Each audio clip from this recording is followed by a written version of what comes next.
The good ones, like the attack on Soleimani,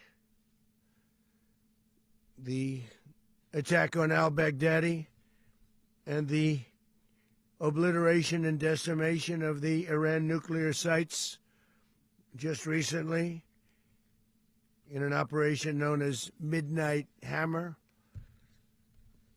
all perfectly executed and done. No nation in the world could achieve what America achieved yesterday, or frankly, in just a short period of time. All Venezuelan military capacities were rendered powerless as the men and women of our military, working with U.S. law enforcement, successfully captured Maduro in the dead of night. It was dark. The lights of Caracas were largely turned off due to a certain expertise that we have. It was dark and it was deadly. But captured along with his wife, Celia Flores, both of whom now face American justice. Maduro and Flores have been indicted in the Southern District of New York, it's Jay Clayton, for their campaign of deadly narco-terrorism against the United States and its citizens. I want to thank the men and women of our military who achieved such an extraordinary success overnight with breathtaking speed, power, precision, and competence. You rarely see anything like it. You've seen some raids in this country that didn't go so well. They were an embarrassment. If you look back to Afghanistan, or if you look back to the Jimmy Carter days, they were different days. We're a respected country again, like never before. These highly trained warriors operating in collaboration with U.S. law enforcement caught them in a very ready position. They were waiting for us. They knew we had many ships out in the sea, just sort of waiting. They knew we were coming. So they were in what's called a ready position, but they were completely overwhelmed and very quickly incapacitated. If you would have seen what I saw last night, you would have been very impressed. I'm not sure that you'll ever get to see it, but it was an incredible thing to see. Not a single American service member was killed, and not a single piece of American equipment was lost. We had many helicopters, many planes, many people involved in that fight. But think of that, not one piece of military equipment was lost, not one service member was, more importantly, killed. The United States military is the strongest and most fearsome military on the planet by far, with capabilities and skills our enemies can scarcely begin to imagine. We have the best equipment anywhere in the world. There's no equipment like what we have, and you see that even if you just look at the boats. You know, we've knocked out 97% of the drugs coming in by sea. 90%. Each boat kills on average 25,000 people. We knocked out 97%. And those drugs mostly come from a place called Venezuela. We're going to run the country until such time as we can do a safe, proper, and judicious transition. So we don't want to be involved with having somebody else get in, and we have the same situation that we had for the last long period of years. So we are going to run the country until such time as we can do a safe, proper, and judicious transition. And it has to be judicious because that's what we're all about. We want peace, liberty, and justice for the great people of Venezuela, and that includes many from Venezuela that are now living in the United States and want to go back to their country. It's their homeland. We can't take a chance that somebody else takes over Venezuela that doesn't have the good of the Venezuelan people in mind. We've had decades of that. We're not going to let that happen. We're there now, and what people don't understand, but they understand as I say this, we're there now, but we're going to stay until such time as the proper transition can take place. So we're going to stay until such time as we're going to run it, essentially, until such time as a proper transition can take place. As everyone knows, the oil business in Venezuela has been a bust, a total bust, for a long period of time. They were pumping almost nothing by comparison to what they could have been pumping and what could have taken place. We're going to have our very large United States oil companies, the biggest anywhere in the world, go in, spend billions of dollars, fix the badly broken infrastructure, the oil infrastructure, and start making money for the country. And we are ready to stage a second and much larger attack if we need to do so. So we were prepared to do a second wave if we needed to do so. We actually assumed that a second wave would be necessary, but now it's probably not. The first wave, if you'd like to call it that, the first attack was so successful, we probably don't have to do a second, but we're prepared to do a second wave, a much bigger wave, actually. This was pinpoint, but we have a much bigger wave that probably won't have to do. This partnership of Venezuela with the United States of America, a country that everybody wants to be involved with because of what we were able to do and accomplish, will make the people of Venezuela rich, independent, and safe. And it will also make the many, many people from Venezuela that are living in the United States extremely happy. They suffered. They suffered. So much was taken from them. They're not going to suffer anymore. The illegitimate dictator Maduro was the kingpin of a vast criminal network responsible for trafficking colossal amounts of deadly and illicit drugs into the United States. As alleged in the indictment, he personally oversaw the vicious cartel known as Cartel de las Solas, which flooded our nation with lethal poison, responsible for the deaths of countless Americans, many, many Americans. Hundreds of thousands over the years of Americans died because of him. Maduro and his wife will soon face the full might of American justice and stand trial on American soil. Right now, they're on a ship. They'll be heading to, ultimately, New York, and then a decision will be made, I assume, between New York and Miami or Florida. But we have people where the overwhelming evidence of their crimes will be presented in a court of law. And I've seen it. I've seen what we have. It's both horrible and breathtaking that something like this could have been allowed to take place.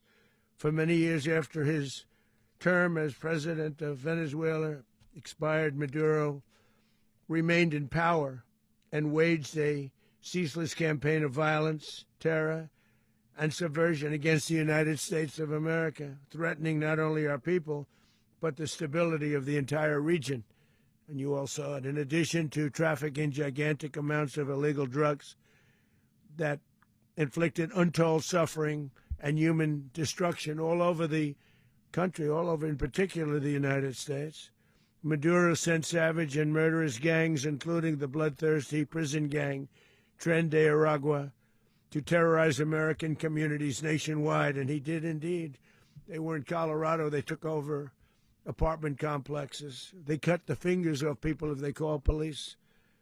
They were brutal, but they're not so brutal now. And I just have to congratulate our military, Pete, and everybody, and our National Guard, because the job that they've done, whether it's in Washington, D.C., where we have a totally safe city, where it was one of the most unsafe cities anywhere in the world, frankly, and now we have no crime in Washington, D.C. We haven't had a killing. We had the terrorist attack a few weeks ago. A little bit of a different kind of a threat. But we haven't had a killing in a long period of time, 6, 7 months. We used to have 2, on average 2 a week in Washington, our capital. We don't have that anymore. The restaurants are opening. Everyone's happy. They're walking their daughters. They're walking their children, their wives. They walk to restaurants. Restaurants are opening all over Washington, D.C. So I want to thank the National Guard. I want to thank our military. And I want to thank law enforcement. Been amazing. And they should do it with more cities. We're doing it, as you know, and we're doing it in Memphis, Tennessee right now, and crime is down. We've just sort of started a few weeks ago, but crime is down now 77%.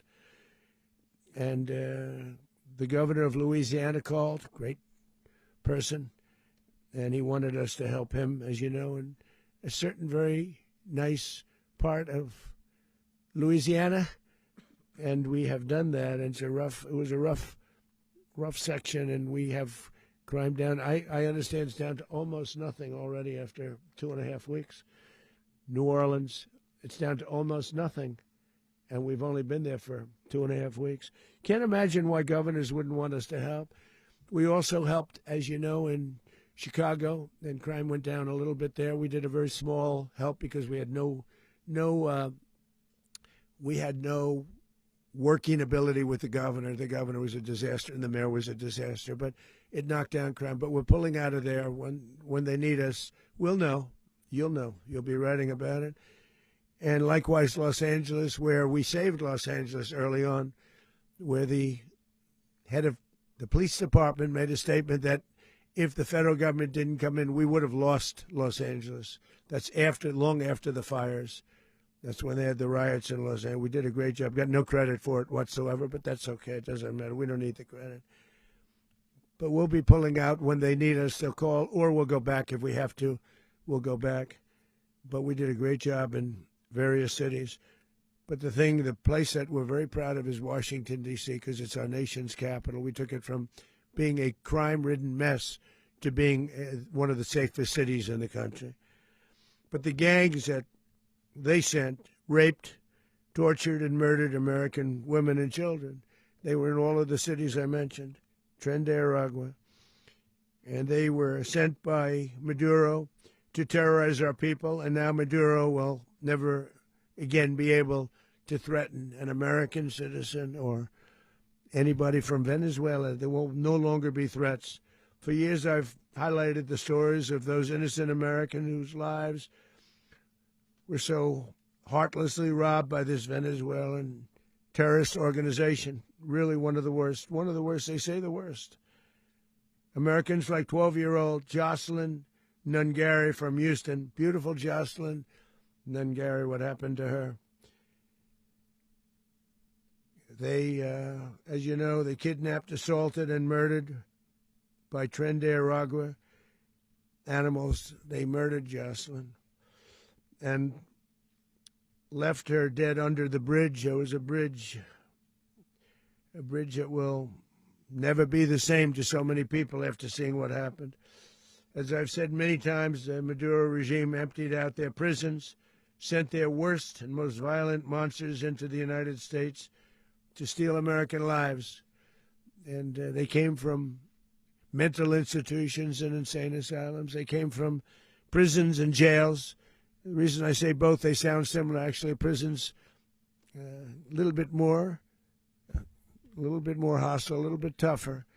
A mental institution isn't as tough as an insane asylum, but we got them both. They sent from their mental institutions. They sent from their jails, prisons. They were drug dealers. They were drug kingpins. They sent everybody bad into the United States, but no longer. And we have now a border where nobody gets through. In addition, Venezuela unilaterally seized and stole American oil, American assets, and American platforms, costing us billions and billions of dollars. They did this a while ago, but we never had a president that did anything about it. They took all of our property. It was our property. We built it. And we never had a president that decided to do anything about it. Instead, they fought wars that were 10,000 miles away. We built Venezuela oil industry with American talent, drive, and skill, and the socialist regime stole it from us during those previous administrations, and they stole it through force. This constituted one of the largest thefts of American property in the history of our country. Considered the largest theft of property in the history of our country. Massive oil infrastructure was taken like we were babies, and we didn't do anything about it. I would have done something about it. America will never allow foreign powers to rob our people or drive us back into and out of our own hemisphere. That's what they did.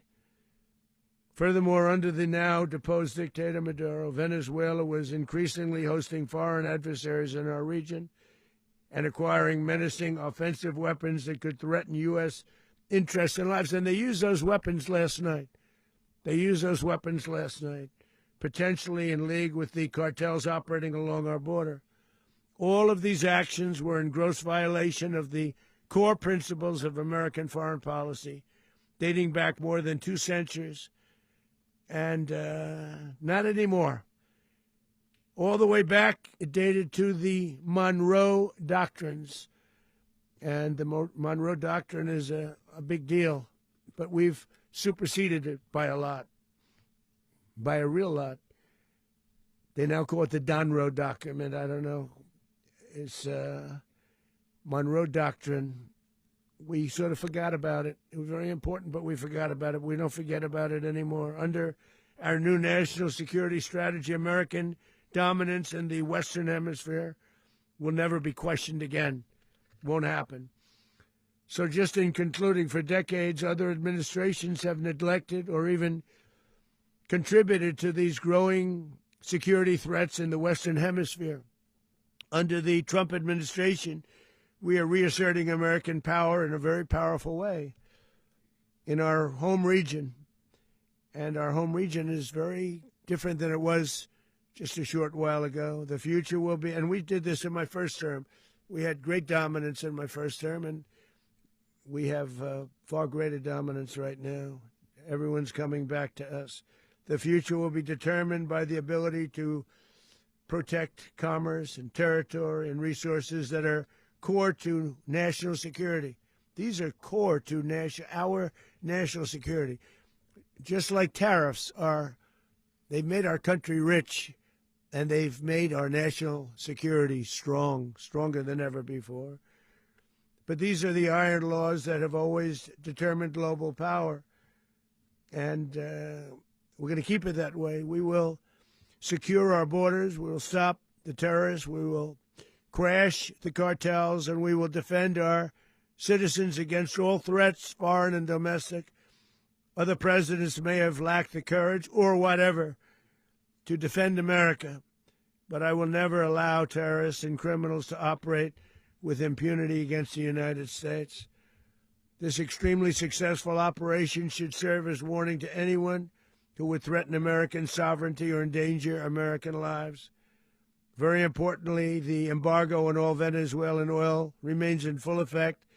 The American Armada remains poised in position, and the United States retains all military options until United States demands have been fully met and fully satisfied.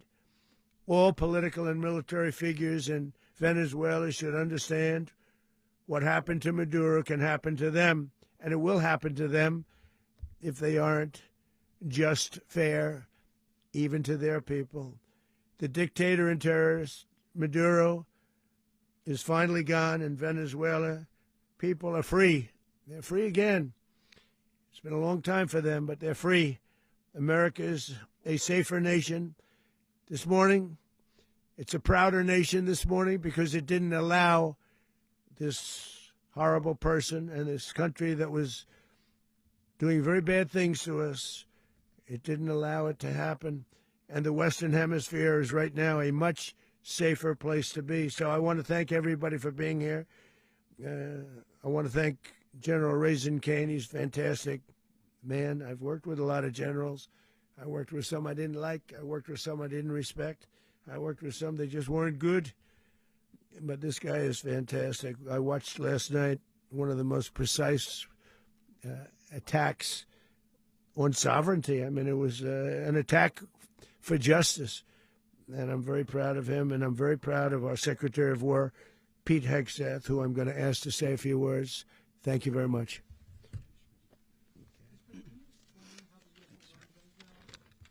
Well, thank you, Mr. President.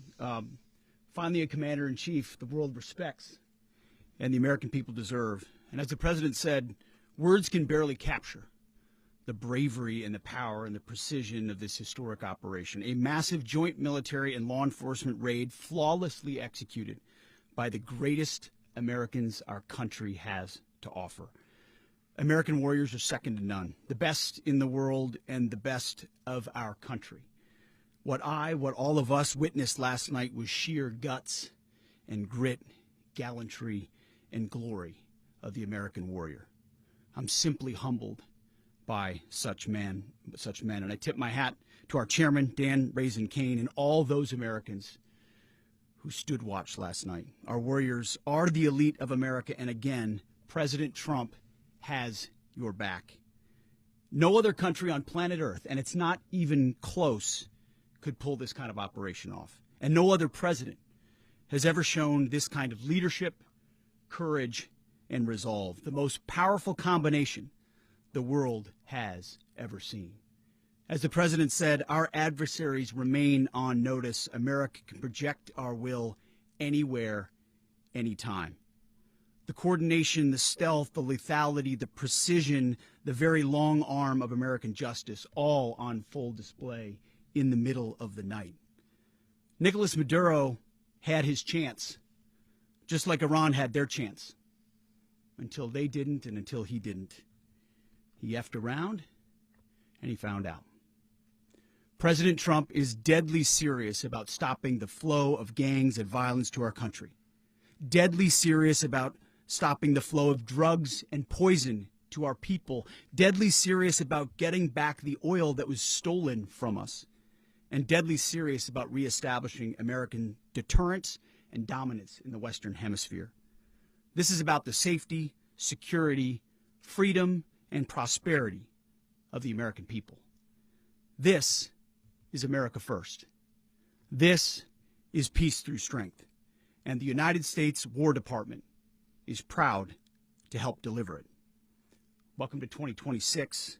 And under President Trump, America is back.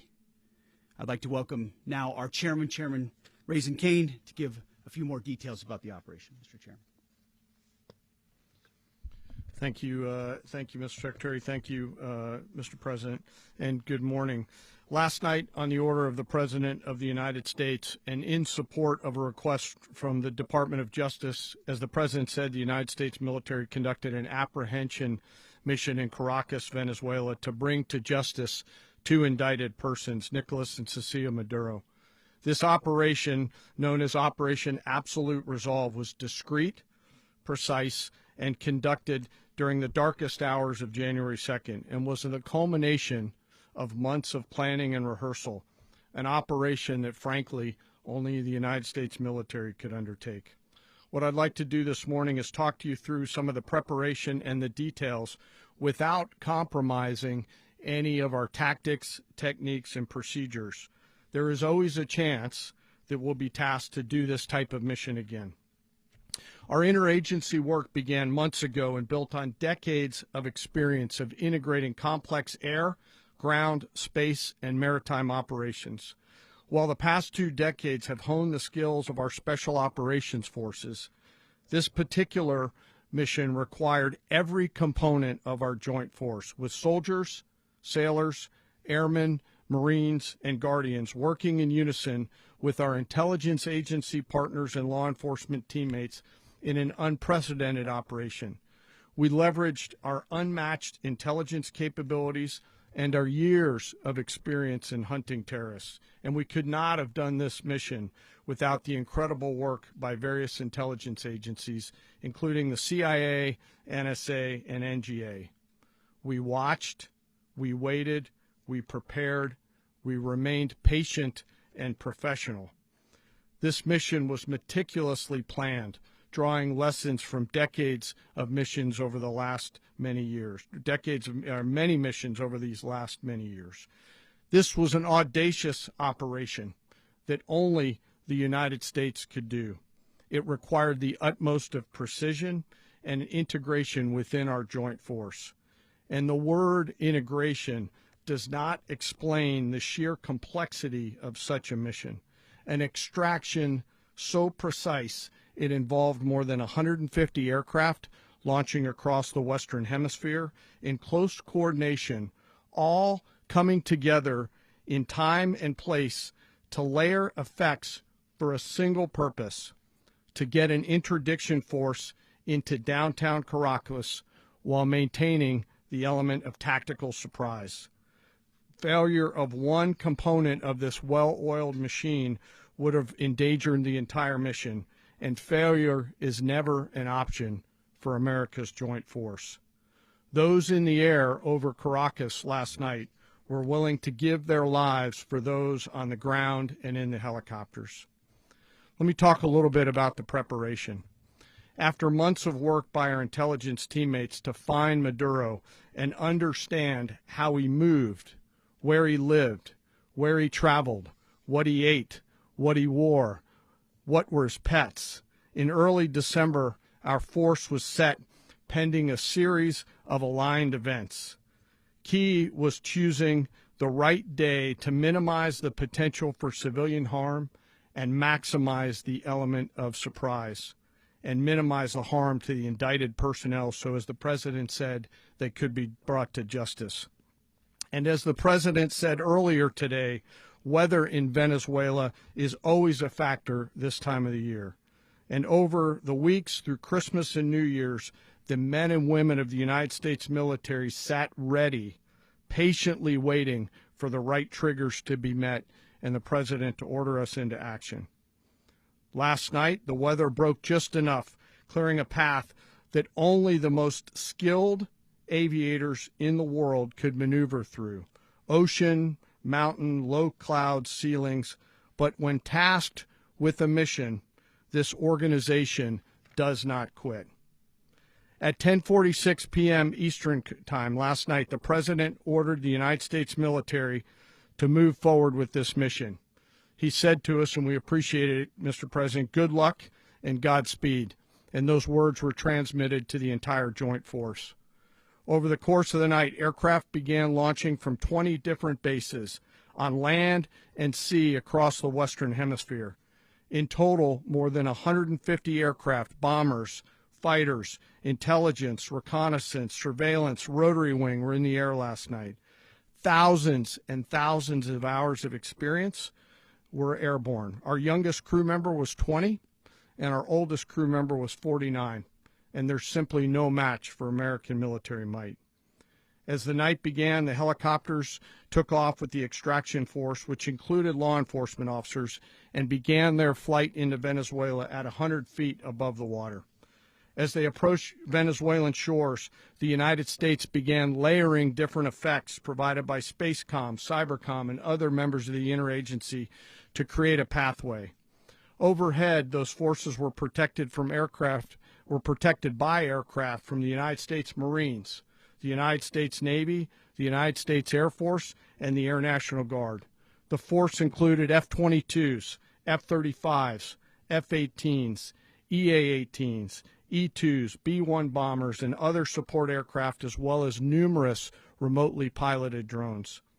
As the force began to approach Caracas, the Joint Air Component began dismantling and disabling the air defense systems in Venezuela, employing weapons to ensure the safe passage of the helicopters into the target area.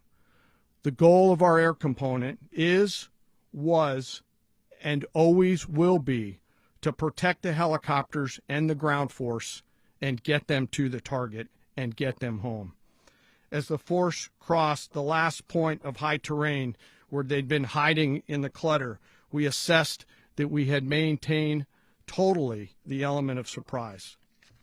As the helicopter force ingressed towards the objective at low level, we arrived at Maduro's compound at 1:01 a.m. Eastern Standard Time, or 2:01 a.m. Caracas local time, and the apprehension force descended into Maduro's compound and moved with speed, precision, and discipline towards their objective, and isolated the area to ensure the safety and security of the ground force while apprehending the indicted persons.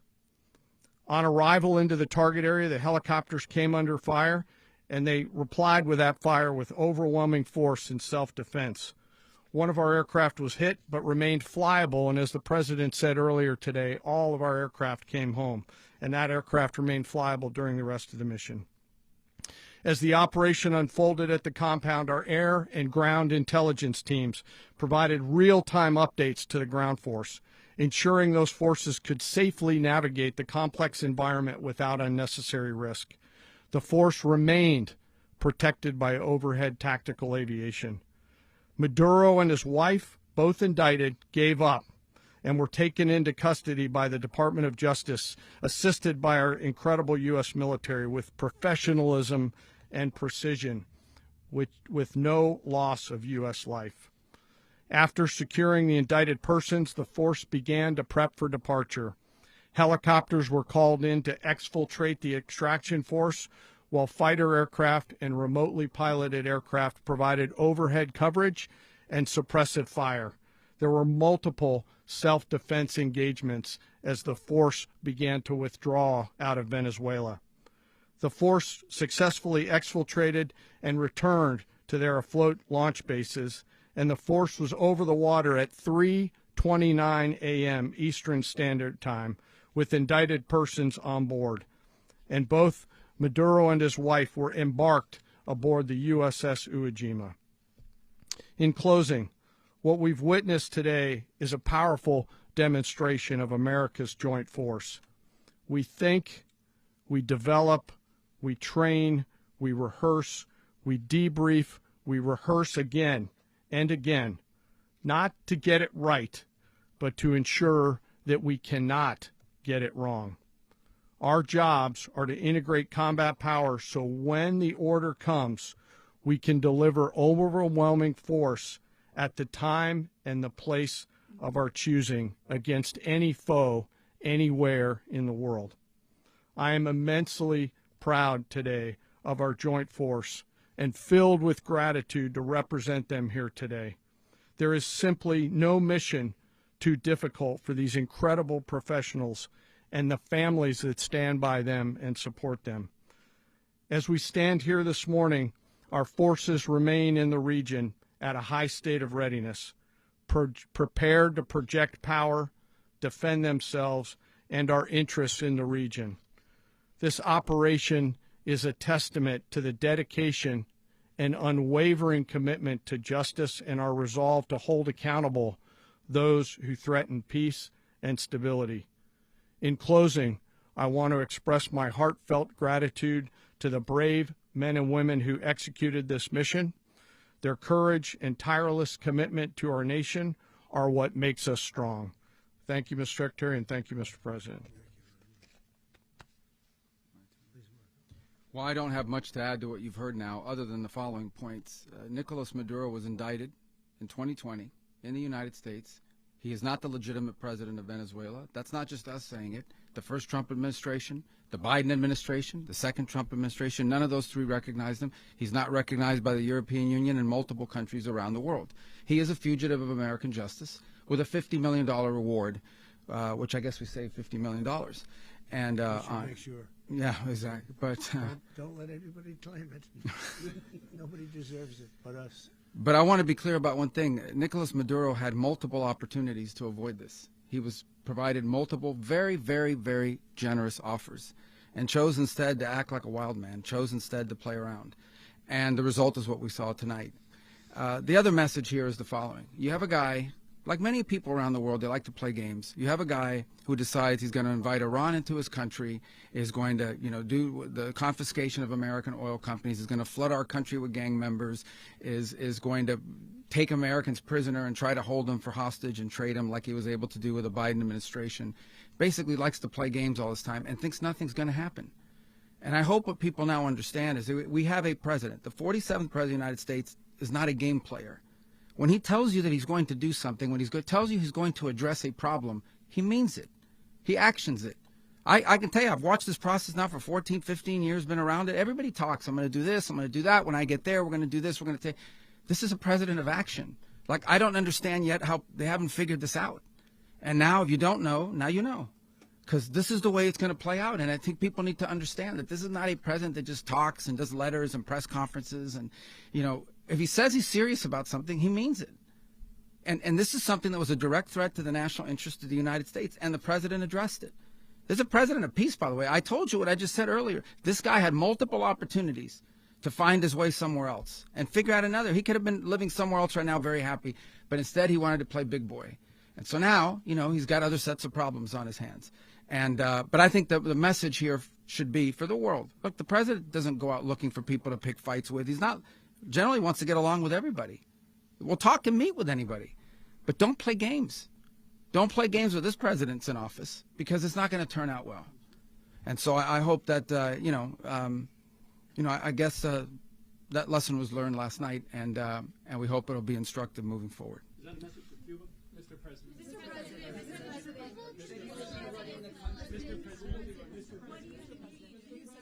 Please. Well, we're going to be running it with a group, and we're going to make sure it's run properly. We're going to rebuild the oil infrastructure, which will cost billions of dollars. It'll be paid for by the oil companies directly. They will be reimbursed for what they're doing, but that's going to be paid. And we're going to get the oil flowing the way it should be. As you know, it was just a minor flow. It was actually a minor flow for what they have.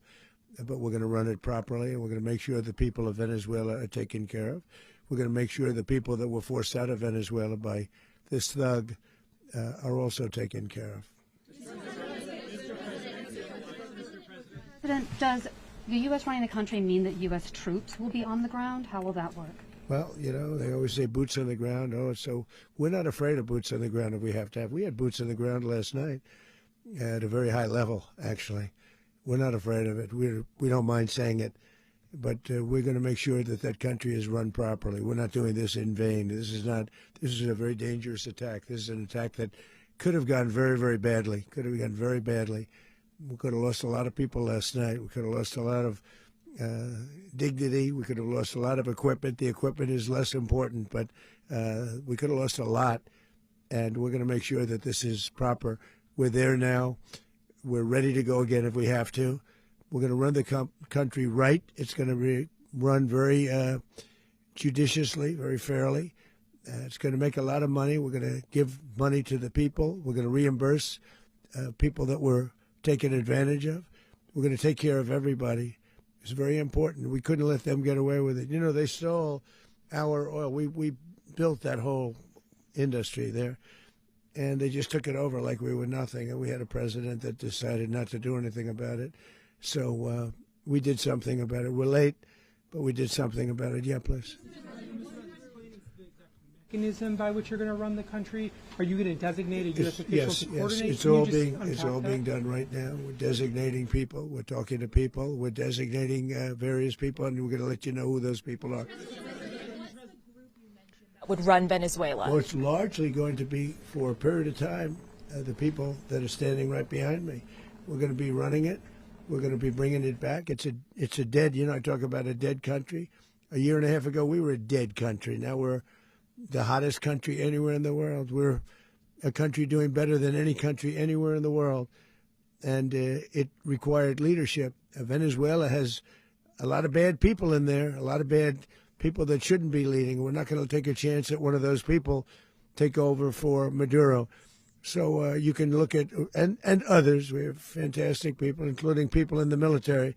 So we're going to have a group of people running it until such time as it can be put back on track, make a lot of money for the people, and give people a great way of life, and also reimbursement for people in our country that were forced out of Venezuela.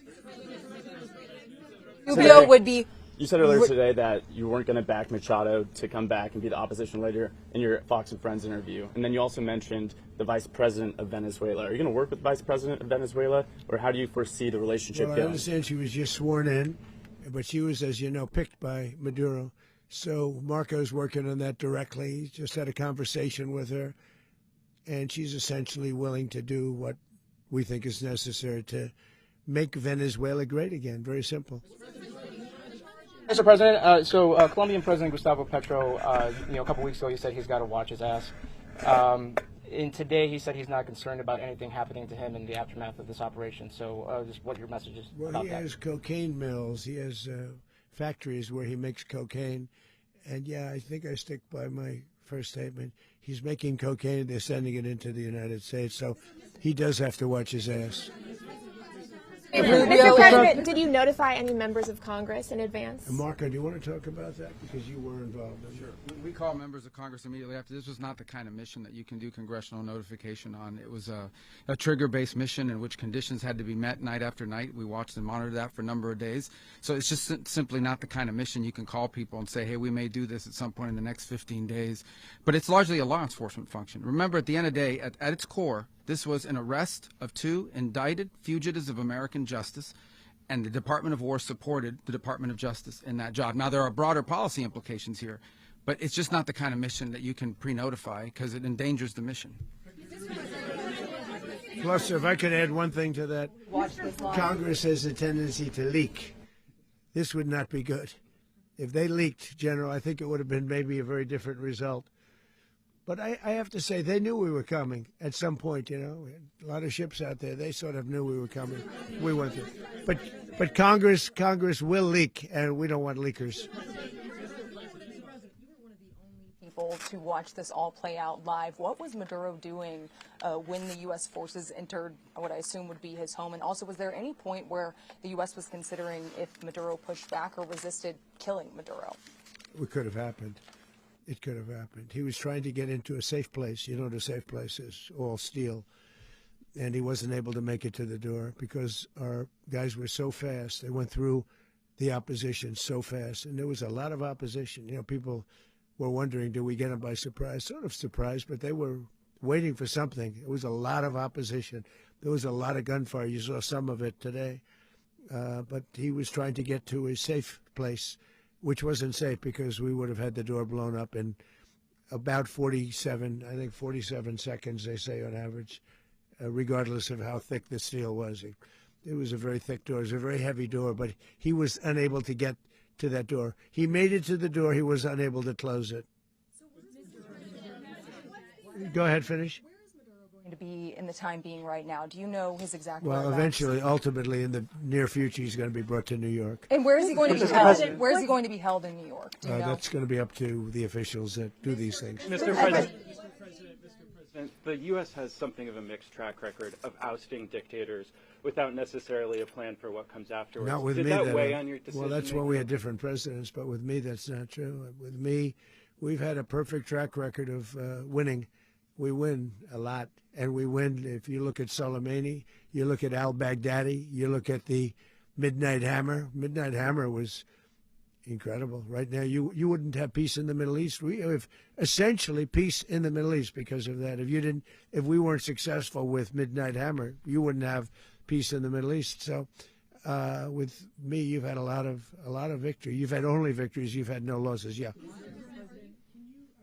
How long do you expect the U.S. to run Venezuela, and how soon do you want Venezuelan people to hold elections? So I'd like to do it quickly, but it takes a period of time. You know, we're rebuilding. We have to rebuild their whole infrastructure. The infrastructure is rotted.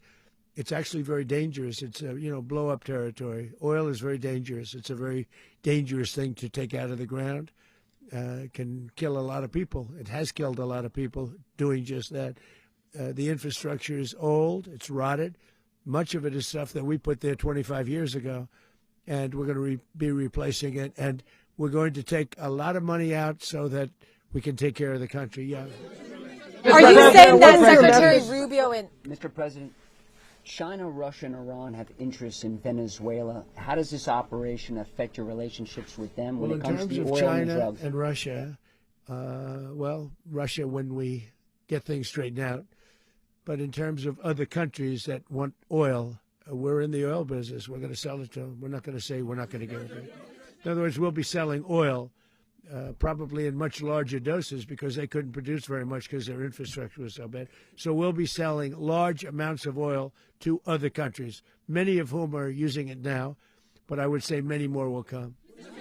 Are you saying, Mr. President, are you saying that, Mr. President, are you saying that, Mr. President, thank you. What is your message to the people of Venezuela today? Of course, the civilian population specifically, they have a lot of questions. What is your message to the people of Venezuela? That you're going to have peace, justice. You're going to have some of the riches that you should have had for a long period of time. It was stolen from you. But you're going to have peace, and you're going to have safety. You're going to have justice. You're going to have a country. You're going to have a real country. You're going to have potentially a great country. You know, if you go back 20 years, maybe even a little longer ago, that was a great country, and they destroyed it. Remember I said that if we lose this election, the United States will be Venezuela on steroids. That's what would have happened. Had we lost the election, the 2024 election, we suffered so badly when you look at the border from 2020. What they did, what Joe Biden administration did to our country should never be forgotten. But if we had to go through another year of that, we would be exactly where Venezuela was in terms. I used to say, if they win, we're going to be Venezuela on steroids, and that's what would have happened. President, thank you. Are you saying that Secretary Hegseth and Rubio are going to be running Venezuela, and will you be sending in U.S. military They're troops going to to be a provide? team that's working with the people of Venezuela to make sure that we have Venezuela right. Because for us to just leave, who's going to take over? I mean, there is nobody to take over. You have a vice president who's been appointed by Maduro, and right now she's the vice president, and she's, I guess, the president. She was sworn in as president just a little while ago. She had a long conversation with Marco, and she said, we'll do whatever you need. I think she was quite gracious, but she really doesn't have a choice. We're going to have this done right. We're not going to just do this with Maduro, then leave like everybody else, leave and say, let it go to hell. If we just left, it has zero chance of ever coming back. We'll run it properly. We'll run it professionally. We'll have the greatest oil companies in the world go in and invest billions and billions of dollars and take out money, use that money in Venezuela. And the biggest beneficiary are going to be the people of Venezuela. And also, I can't stress this strongly enough, the people that got thrown out of Venezuela that are now in the United States, and frankly, some want to stay and some probably want to go back, yeah. The country, and were any of the detained Americans? Well, right now they're very last protected because nobody's going to mess with us. They're very protected. The people of, and we let them know that you better not touch one of them. Are you concerned that bad elements of the Maduro regime will remain in place? Well, we know who they are. We're on them, and they're acting much differently now than they would have acted 2 days ago. Okay, wait, behind you, please. Mr. President, why is running a country in South America America first? Well, I think it is because we want to surround ourselves with good neighbors. We want to surround ourselves with stability. We want to surround ourselves with energy. We have tremendous energy in that country. It's very important that we protect it. We need that for ourselves. We need that for the world. And we want to make sure we can protect it. Yes, sir. Please, go ahead. Is there a message here for Cuba and Diaz-Canel? Well, Cuba is an interesting case. Cuba is, not doing very well right now. That system has not been a very good one for Cuba. The people there have suffered for many, many years. And I think Cuba is going to be something we'll end up talking about because Cuba is a failing nation right now, very badly failing nation. And we want to help the people. It's very similar in the sense that we want to help the people in Cuba, but we want to also help the people that were forced out of Cuba and living in this country. Do you want to say something about that, Marco, please? Well, I mean, I just gave you a statement a few minutes ago about when the president speaks, you should take him seriously. So suffice it to say, Cuba is a disaster. It's run by incompetent, senile men, and in some cases, not senile but incompetent nonetheless. It has no economy. It's in total collapse. And by the way, they were, all of the guards that helped protect Maduro. This is well known. Their whole spy agency, all that were full of Cubans. I mean, it's amazing. This poor island took over Venezuela in some cases. One of the biggest problems the Venezuelans have is they have to declare independence from Cuba that tried to basically colonize it from a security standpoint. So, yeah, look, if I lived in Havana and I was in the government, I'd be concerned, at least a little bit. Cutting off the oil flow to Cuba from Venezuela? Well, the president already announced a week ago that anything that's sanctioned, it's sanctioned oil, it's not going to be allowed to get there. So that's a pre-existing. The answer is yes. Yes.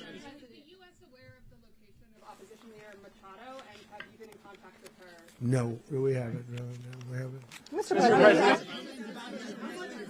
Mr. President, on Monday. Oh, I think it would be very tough for her to be the leader. She doesn't have the support within or the respect within the country. She's a very nice woman, but she doesn't have the respect to be the Mr. leader. President, is it possible that the U.S. ends up administrating Venezuela for years? Well, it won't cost us anything because the money coming out of the ground is very substantial, so it's not going to cost us anything. We will. Well, we want safety there. We want to be surrounded by countries that aren't housing all of our enemies all over the world. That's what that was happening, and you don't want to have that. But we're going to be rebuilding, and we're not spending money. The oil companies are going to go in. They're going to spend money. We're going to take back the oil that, frankly, we should have taken back a long time ago. A lot of money is coming out of the ground. We're going to get reimbursed for all of that. We're going to get reimbursed for everything that we spend. So it's going to be a very important.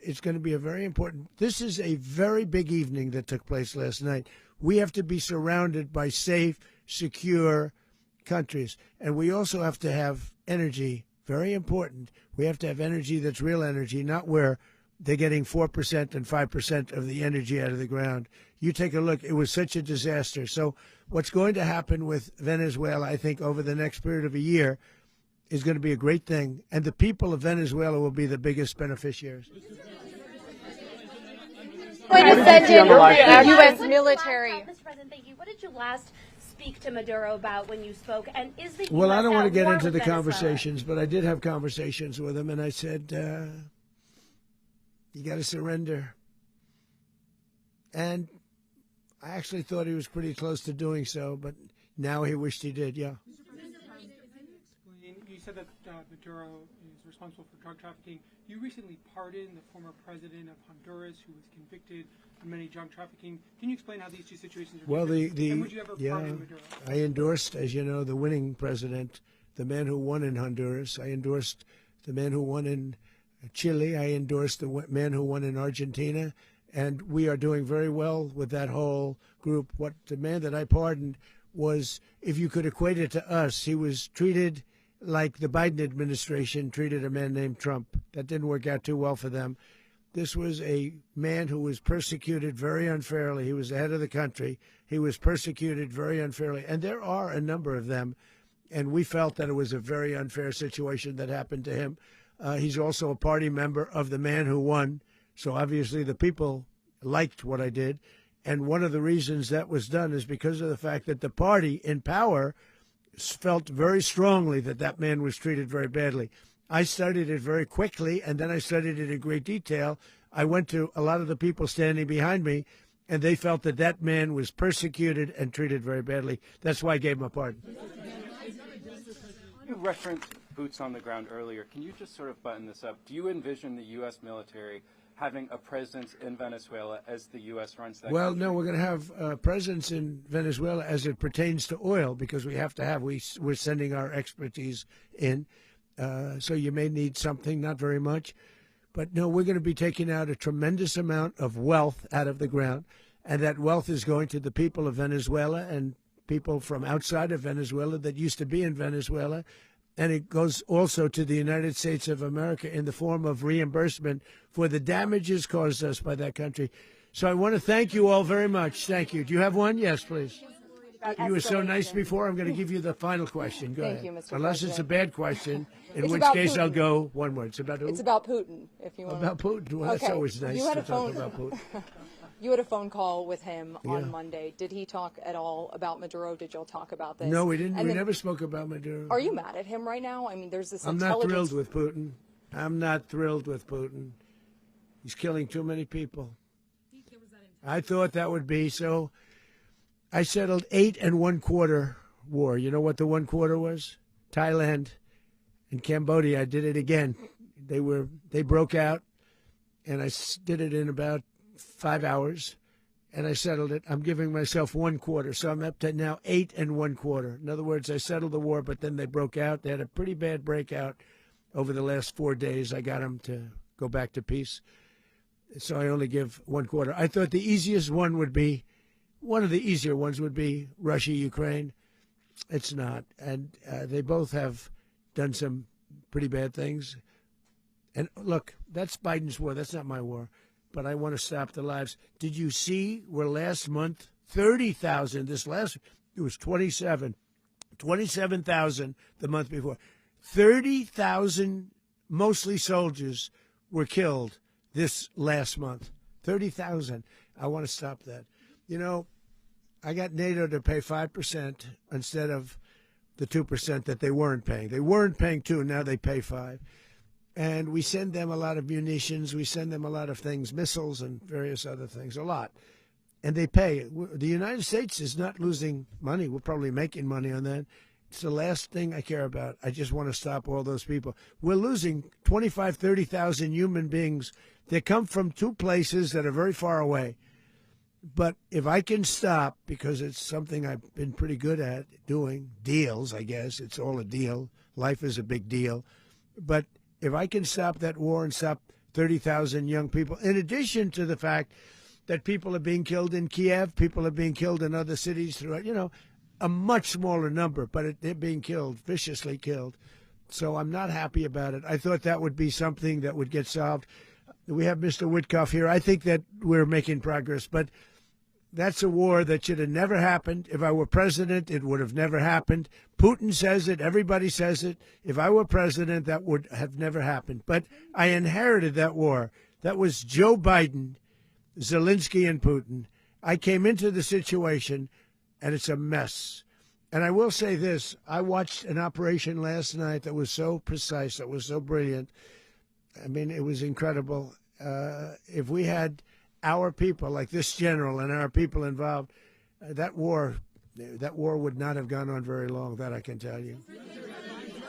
That war, to use an old term, that war has become a bloodbath, and we want it to get stopped. Thank you very much, everybody.